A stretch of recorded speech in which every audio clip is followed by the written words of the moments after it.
Para finalizar, entonces, veamos una pequeña síntesis cuáles son las particularidades que tienen o que tiene el control de convencionalidad.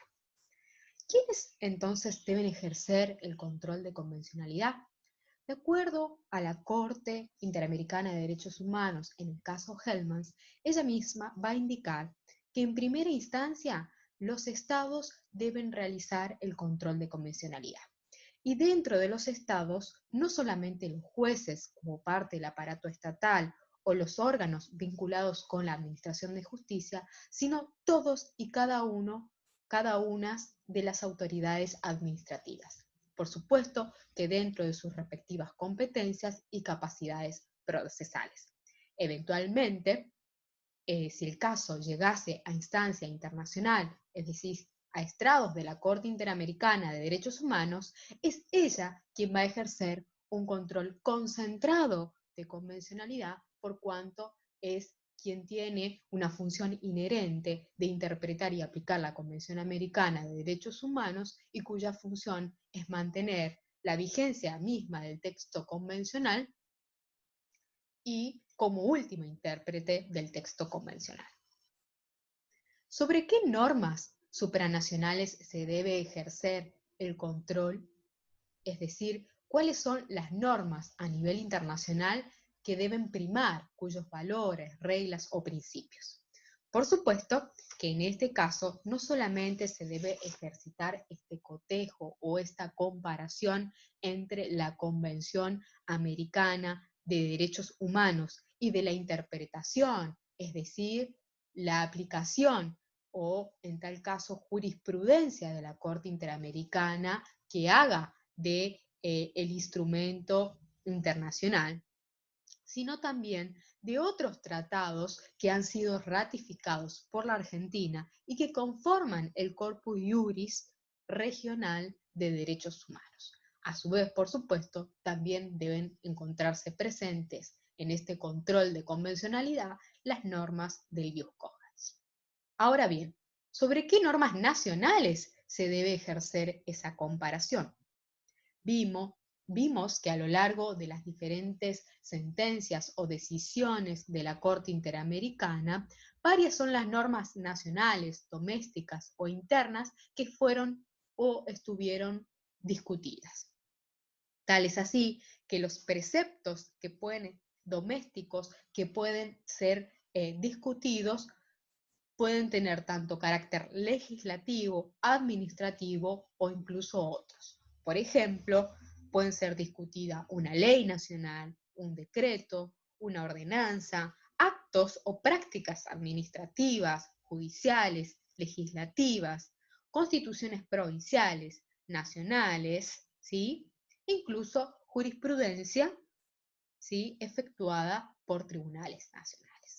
Me recuerdo en este caso, dos casos particularmente. Uno es el caso de Olmedo Bustos y otros, más conocido como la última tentación de Cristo, donde la misma constitución chilena permitía de alguna manera o establecía un sistema de censura previa para la producción cinematográfica.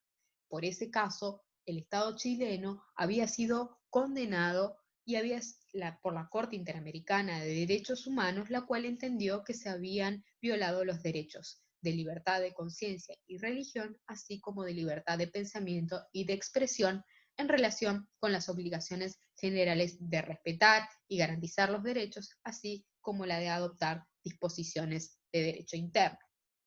En tal caso, y como consecuencia de esa sentencia de la Corte Interamericana de Derechos Humanos, el Estado chileno terminó modificando nada más y nada menos que su texto constitucional.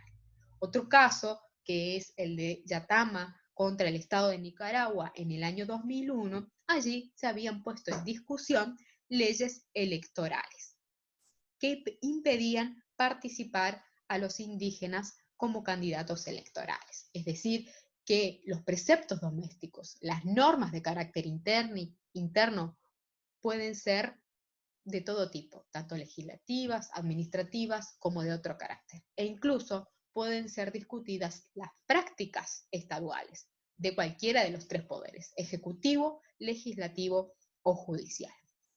¿Cómo se debe ejercer ese control y qué tipos de control existen?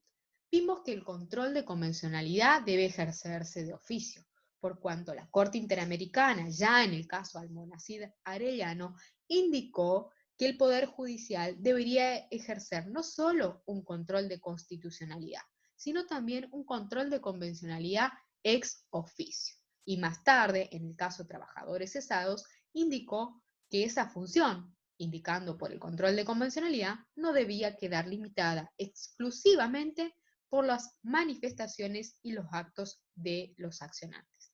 Ergo, el control de convencionalidad procede de oficio. ¿Y qué tipos de control existen? Vimos que el control puede ser en concreto cuando existe una norma que ha sido aplicada en un caso particular por parte del Estado y que violenta derechos contenidos y protegidos por la Convención Americana en relación a una persona en particular, o incluso en preceptos o prácticas que no han sido ejercitadas aún o preceptos que no han sido aplicados aún, pero que eventualmente podrían ocasionar o perjudicar a una persona en particular, es decir, un control de convencionalidad en abstracto. Hoy en día pueden realizarse ambos, tanto concreto como en abstracto. Ahora bien, entonces, finalmente, ¿cuáles son las consecuencias que se derivan del control de convencionalidad hecho por la Corte Interamericana? Vimos últimamente que ese control de convencionalidad puede tener un rol o represivo o un rol constructivo. Cuando la Corte Interamericana emite una decisión y en tal caso implica un rol represivo, le indicará al Estado que adapte o modifique sus estándares nacionales o sus preceptos internos, pero indicándole que deje de aplicar, ¿sí?, o que suprima la norma o la práctica estadual. ¿Por qué? Porque claramente esa norma interna o esa práctica de alguna manera viola las garantías contenidas en la Convención o desconoce los derechos contenidos en la Convención o obstaculizan esos derechos. O, en su caso, le puede indicar al Estado que simplemente haga una interpretación armonizante de los preceptos o las prácticas nacionales, adecuándolas, ¿sí?, a los estándares, los principios y los valores contenidos en la Convención Americana, constituyendo más bien un rol constructivo, ¿no?, indicándole al Estado que simplemente armonice su derecho interno a los estándares regionales.